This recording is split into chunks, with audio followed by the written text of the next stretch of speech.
Hello and welcome to Reporters, the very best of France 24 reporting from around the world. In this edition we head to Burma to focus on the plight of the Rohingyas, a people identified by the United Nations as the most oppressed minority in the world. This Muslim group has lived in the country for centuries and has long been the target of racism and persecution.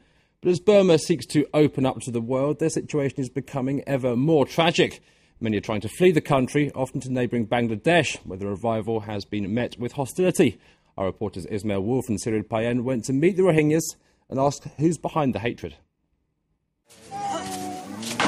These men and women are survivors. Escaping violent persecution in Burma, they have fled to crammed camps in remote southeastern Bangladesh. We are here covertly. They are Rohingyas, a people condemned to a life of suffering and injustice.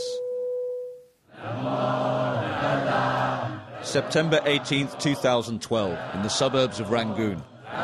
Prominent political dissidents gather for a solemn commemoration, the 5th anniversary of the Saffron Revolution, the monk-led uprising that was brutally suppressed by the military.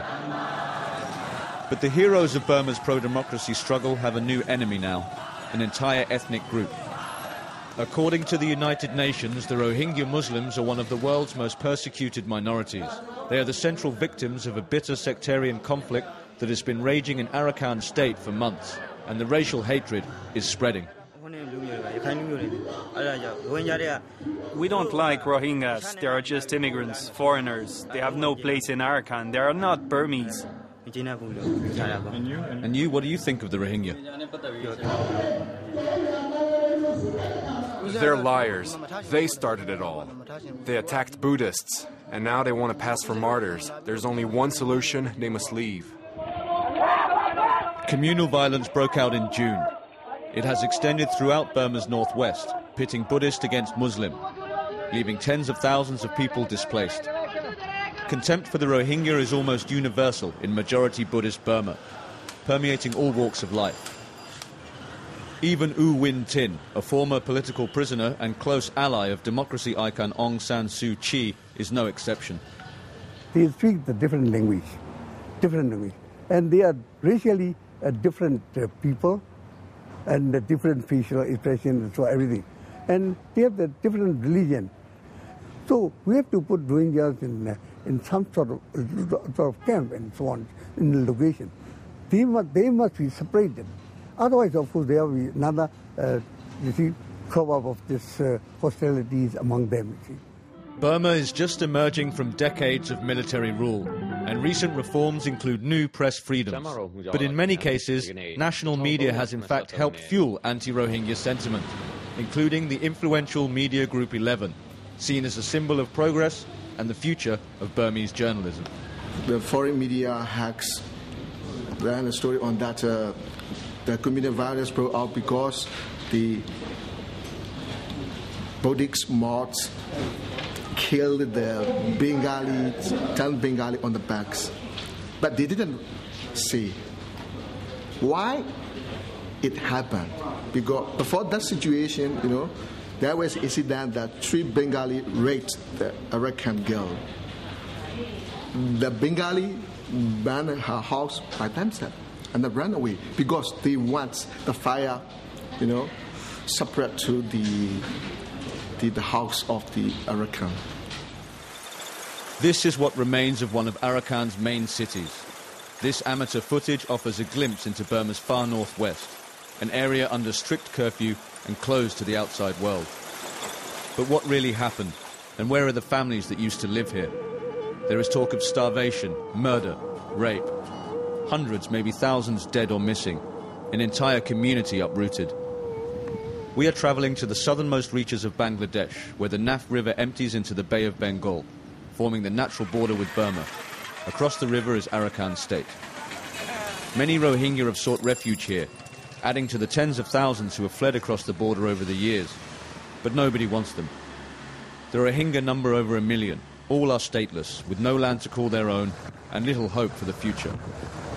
Jamal is part of an underground Rohingya network. According to him, Burmese and Bangladeshi security forces are trying to prevent a mass exodus. Chweza, Hayanghali, and other village tracts under Mangdo Township also impose restriction from 6 p.m. to 6 a.m. in Arakan state. No villager cannot move one house to another house. Many Rohingya Muslim people are starving there. There is no food, no essential medical assistance there. The border is totally sealed. The Burmese want to ensure testimonies of the Rohingya don't get out. Bangladesh is determined to push back any refugees. But Jamal and his network are helping some to get across. We meet a family that has just made it to Bangladesh. We have nothing left to eat on the other side. There's a curfew, but only for us. We can't go out. Everyone is scared and trying to flee. There's too much violence in Burma. God help us.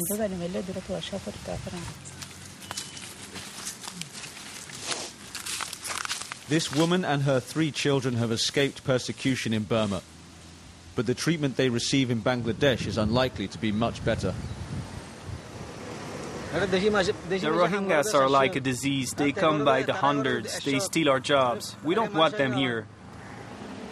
Over 200,000 stateless Rohingya live in squalid conditions in and around refugee camps in eastern Bangladesh. The camps are off limits to foreigners, but with the help of local activists, we try to get in.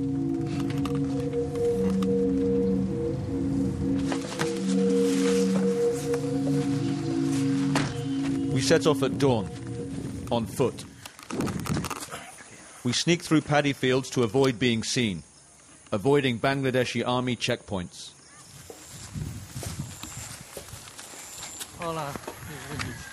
Behind this mountain are thousands of men, women and children. All are Rohingya. Officially, they do not exist. This camp is illegal and temporary. But for the survivors who have made it this far, it's a sanctuary at the end of a torturous journey. I've been struggling to survive for a month. I fled my village to hide in the jungle, and I finally crossed the border, but half of my family was killed. The army and police were responsible. Soon, we are escorted through the camp. Away from view, in a hut, we collect the testimonies of recent arrivals. They arrested my husband. I wanted to protect him, so they tried to rape me. They broke my arm. Among the traumatized population, a disturbing number of families are without men or husbands. My husband was taken away by security forces. I don't know if he's alive or not. I've heard no news since. Gradually, more and more people arrive, all eager to tell their story of hardship. They closed all our mosques, we can't pray. We have no more rice, we can't even light a fire. Everything is forbidden to us. The small hut is besieged. The refugees want the world to know their plight. Our ancestors built our mosques and villages with their own hands more than 300 years ago. Now it's all destroyed. I'm asking the international community to help us. We need help to fight back. But what's really going on? How can a country engaged in a major process of democratization, opening itself to the world, at the same time pursue such bitter violence and segregation? Burma has always been an ethnic and religious mosaic. Coexistence has not been without its troubles, but debate has never been taboo. Today, in the Muslim quarter of Rangoon, there is one subject that is totally forbidden: the Rohingya. No, sir. I've been interested in the political matter. But it's not political. They are Muslims like you, no? Yeah, same brother, but what can I say to you? We all know the government is behind it. It's too dangerous to talk. Reactions are similar to those experienced when trying to talk about politics during the not-so-distant days of absolute dictatorship. Prudent and embarrassed silences. Suddenly, a man from the crowd beckons us to follow him. Okay, come. Not far.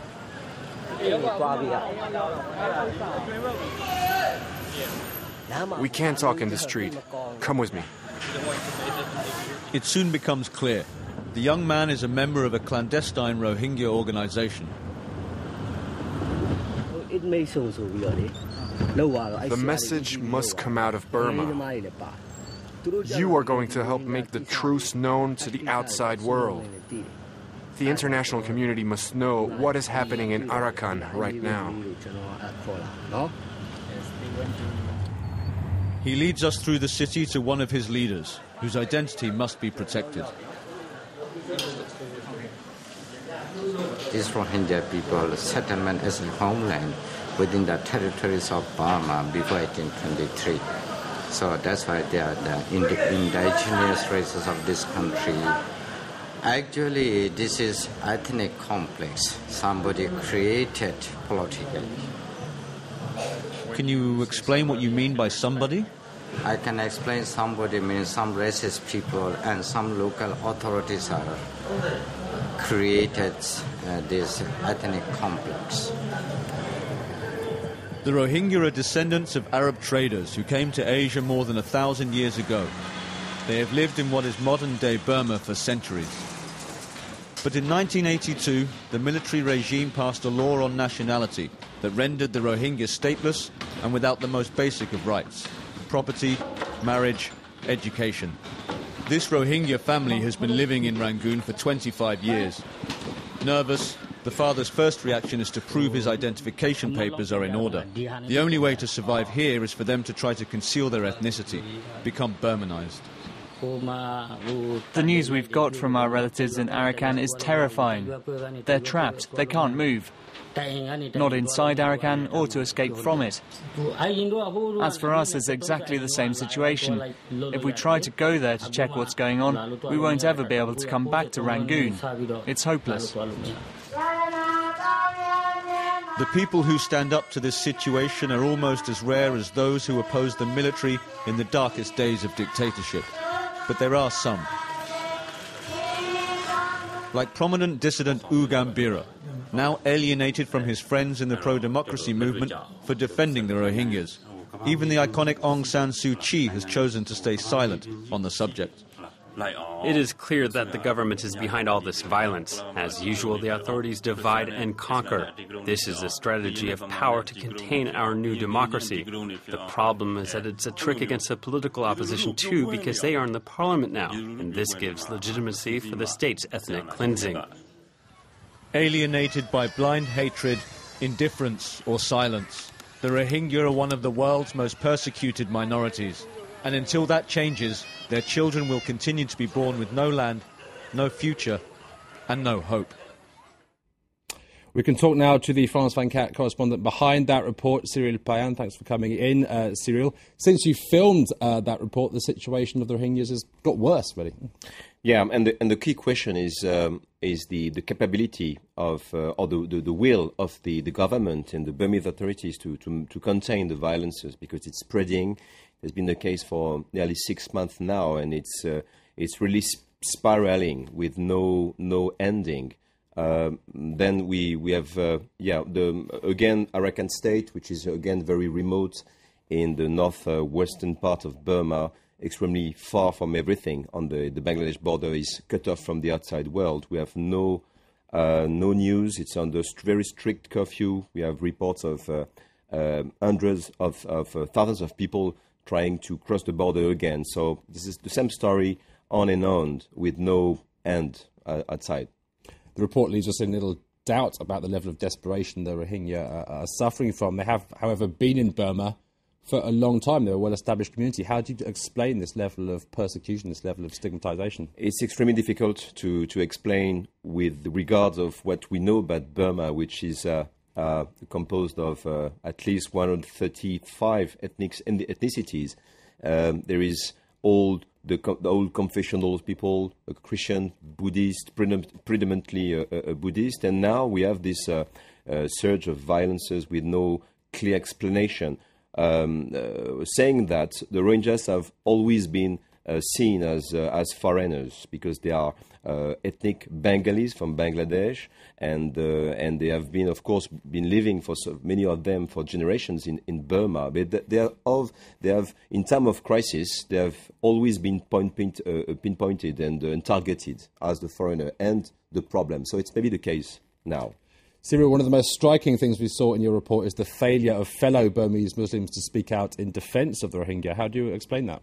For me, it was absolutely astonishing and amazing because I've been reporting in Burma for the past 15 years, and I really saw the same reactions as during the very dark time of dictatorship in Burma, when people were not talking about Aung San Suu Kyi or the NLD or the dissidents, the pro-democracy dissidents. I've just experienced the same reactions. It's absolutely impossible to talk about this subject, and it's quite disturbing when we talk about fellow Muslims, as you said.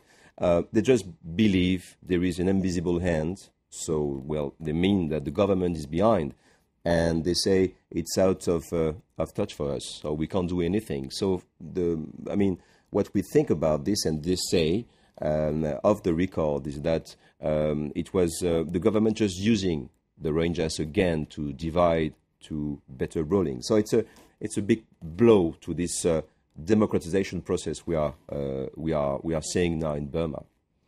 Cyril Payan, thanks very much for your thoughts and your report. That's it for this edition of Reporters here on France 24. You can watch again on our website, www.france24.com. Do join us again soon.